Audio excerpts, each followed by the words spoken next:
पुण्यात वीर धरणातून सोडलेल्या पाण्याने गणेशगाव इथल्या कोल्हापूर पद्धतीच्या बंधाऱ्याचा भराव वाहून गेल्यानं गिरवी इंदापूरकडे जाणारी वाहतूक बंद झाली आहे।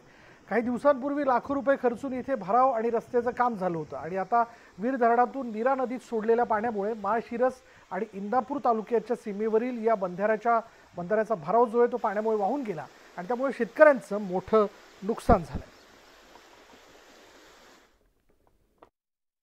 गणेशगाव येथील नीरा नदीवर बंधारा तो दुरुस्त केला। त्या बंधाऱ्यासाठी लाखो रुपये शासनाने खर्च केले।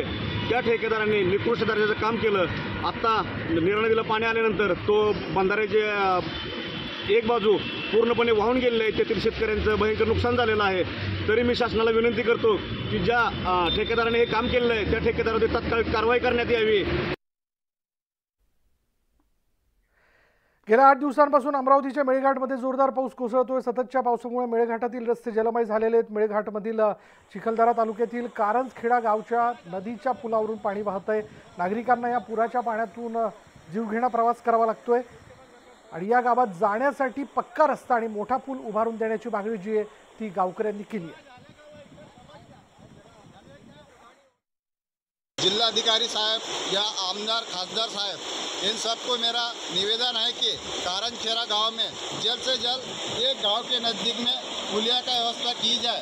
अन्यथा गांव के जो सोई सुविधा के लिए जो लोगों की मांग है, नहीं तो हमारे यहाँ के जो स्थानीय नागरिक है इसके लिए आने वाले समय में आंदोलन करने का भी इशारा नागरिक का ओर से दिया जा रहा है। शेगाव तालुक्यातील चिंचोली गावात स्मशानभूमीत जाण्याकरता रस्ता नाही आणि त्यामुळे ग्रामस्थांना अंत्यविधीसाठी जाताना नदीच्या पाण्यातून प्रवास करावा लागतोय। चिंचोलीमधील हरिभक्त पारायण निवृत्ती महाराज ढगे यांचं निधन झालं आणि त्यानंतर त्यांच्यावर अंत्यसंस्कार करण्यासाठी स्मशानभूमीकडे नेताना रस्ता नसल्यानं ग्रामस्थांना चिखल तुडवत तसंच नदीतून प्रवास करावा लागला। यामुळे प्रशासनाने याकडे लक्ष देण्याची मागणी केली जाते।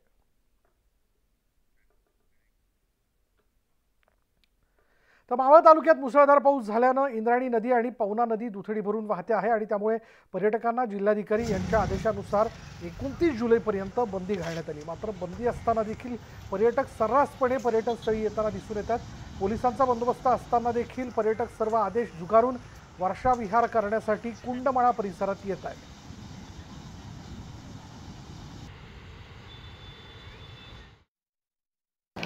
पुणे जिल्ह्यामध्ये गेल्या 8 दिवसापासून मुसळधार पावसाला सुरुवात झाली आहे। मात्र कालपासून पावसाने जरी विश्रांती घेतली असेल तरी या पावसाने संपूर्ण पुणे जिल्ह्यामध्ये हाहाकार केलेला आपण जर पाहायला गेलं तर पुणे जिल्ह्यातील मावळ तालुका असेल किंवा मुळशी तालुक्यामध्ये या दोन्ही तालुक्यामध्ये महापूर सारखं चित्र तयार झालं होतं। त्यामुळे कुठंतरी पुणे जिल्हाधिकारी यांनी एक आदेश काढला, ज्या ठिकाणी पर्यटन स्थळे त्या ठिकाणी कोणत्याही पर्यटकांनी जाऊ नये। मात्र आता जर आपण पाहिलं गेलं तर पिंपरी चिंचवड पोलीस आयुक्तालयातील हे कुंडमाळा हे पिंपरी चिंचवड असेल किंवा पुणेकरांसाठी हे एक आकर्षणाचं एक स्थळ आहे। कारण येथील जे धबधबे हे आकर्षक धबधबे यासाठी जर लोणावळा हाऊसफुल असेल तर या ठिकाणी पर्यटक येत असतात। मात्र इथे बंदी असूनही अनेक पर्यटक या ठिकाणी येऊ लागलेले। त्यामुळे इथे पोलिसांचं लक्ष आहे की नाही किंवा जिल्हाधिकारी यांच्या ज्या आदेशाला इथे केराची टोपली दाखवत असल्याचं चित्र आता इथे दिसून येत आहे। त्यामुळे कुठेतरी पर्यटकांनी आता आपली स्वतःची काळजी घेणे तितकंच महत्त्वाचं आहे। त्यामुळे आता जिल्हाधिकारी यांनी जो काढलेला आदेश तो आदेश तंतोतंत पाळणे तितकं महत्त्वाचं आहे। गणेश धुडम, न्यूज 18 लोकमत, मावळ। पुण्यात गडचिरोली जिल्ह्यात जखमी अवस्थेत असलेल्या वडिलांच्या उपचारासाठी प्रयत्न करणाऱ्या तरुणाची धडपड समोर आली आहे। भामरागड तालुक्यात अतिदुर्गम भागातील व्हिडिओ समोर आलाय।